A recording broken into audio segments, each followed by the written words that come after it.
ঢাকা থেকে জয়পুরহাট আসার পথে কি কি করলাম সম্পূর্ণ থাকতেছে ভিডিওর মধ্যে। আপনারা সবাই ভিডিওটা শেষ পর্যন্ত দেখার অনুরোধ রইল। আসসালামু আলাইকুম এভরিওয়ান, আশা করছি আপনারা সবাই ভালো আছেন। আলহামদুলিল্লাহ আমিও আল্লাহর রহমতে অনেকটাই ভালো আছি। গাজীপুর থেকে আমি প্রথমে টিকিট কাউন্টার থেকে টিকিট ক্রয় করে আমি সোজা ভিতরে এসে বসলাম। আর আমাকে গাড়ির জন্য অপেক্ষা করতে হয়নি, কারণ আমি যেই গাড়িতে যাচ্ছি সেই গাড়িটি আমার কাউন্টারেই ছিল। বাইরে ঢাকা শহরের দৃশ্য দেখে আমার চোখে ঘুম ঘুম ভাব চলে আসে আর আমি ঘুমানোর চেষ্টা করি। ঘুম থেকে চোখ খুলেই দেখি আমি যমুনা সেতুতে চলে এসেছি। তো যমুনা সেতুতে আসছি, যমুনা সেতুর যদি পুরো ভিউ যদি আপনাদের না দেখাতে পারি তা কি করে হয়। সেতুতে এসে আমাদের গাড়িটি ব্রেক করে আর টোল ফি সেখানে দিয়ে দেয়। টোল ফি দেওয়া শেষে আমাদের গাড়িটি সোজা সেতুতে প্রবেশ করে।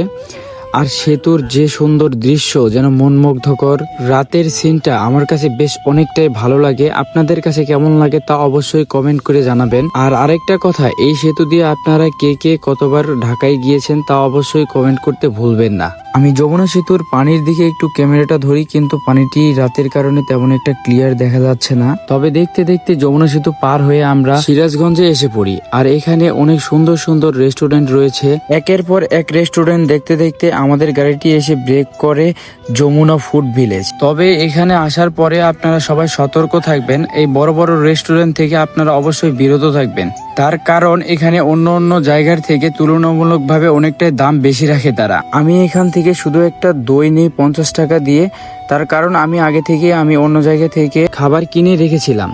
তবে দইটা আমার কাছে বেশ ভালোই লেগেছিল, তাই একটু আপনাদের ভিডিওর মাঝে দেখালাম। খাবারের বিরতি ছিল 20 মিনিট। 20 মিনিট পরে আমাদের গাড়িটি আবার রওনা দেয় আমাদের গন্তব্য অনুযায়ী। তবে দেখতে দেখতে আমরা অলরেডি বগুড়াতে চলে আসি। আর বগুড়াতে এসে অনেক সুন্দর সুন্দর এখানে তেলের পাম্প দেখা যায়। সুন্দর সুন্দর তেলের পাম্পের পাশাপাশি এখানে একটা মসজিদ রয়েছে, মডেল মসজিদ। ওয়াও, অসাধারণ একটা মসজিদ। রাতের দৃশ্যটা যেন মনমুগ্ধকর। তবে দেখতে দেখতে আমরা বগুড়া শেষ করে অলরেডি চলে আসি আমাদের গন্তব্য অনুযায়ী। গন্তব্য ছিল আমাদের গোবিন্দগঞ্জ, তবে লাস্ট গন্তব্য এখনো বাকি আছে। এখানে আমরা গাড়ি থেকে সবকিছু মাল নামানোর পরে আমি চারপাশটা একটু ভিডিও করে দেখাচ্ছিলাম। গোবিন্দগঞ্জটা বেশ ভালোই লাগতেছিল।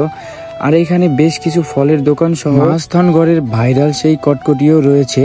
আর সেখান থেকে আমরা কিছু কটকটি সহ ফল কিনে নিই। সবকিছু কেনা শেষে আমরা আমাদের গন্তব্যে আবারও একটা অটো ভাড়া করে চানপাড়ার মাঝে দিয়ে ডাইরেক্ট আমরা চলে আসি কুসুম্বা সেই ভাইরাল ব্রিজে। আর আমার বাড়ি থেকে বের হয়ে এই কুসুম্বা ব্রিজটি দেখা যায়। তবে আমার বাড়ির রাস্তাটা ছিল বেশ সকালবেলায় অনেকটা সুন্দর। এরপরে আমার গ্রামের বাড়িতে চলে আসি। আর এখানে এসে আমি প্রথমে আমার বন্ধুদের সাথে দেখা করতে আসি। আর আমার বন্ধুর কাছে প্রথমে আসতে আমার বন্ধু তো খুশিতে আত্মহারা হয়ে গিয়েছে। পরে আমাকে জড়ায় ধরে কোলাকুলি করলাম আর সাথে ছোট ভাইদের সাথে হাত মিলিয়ে নিলাম।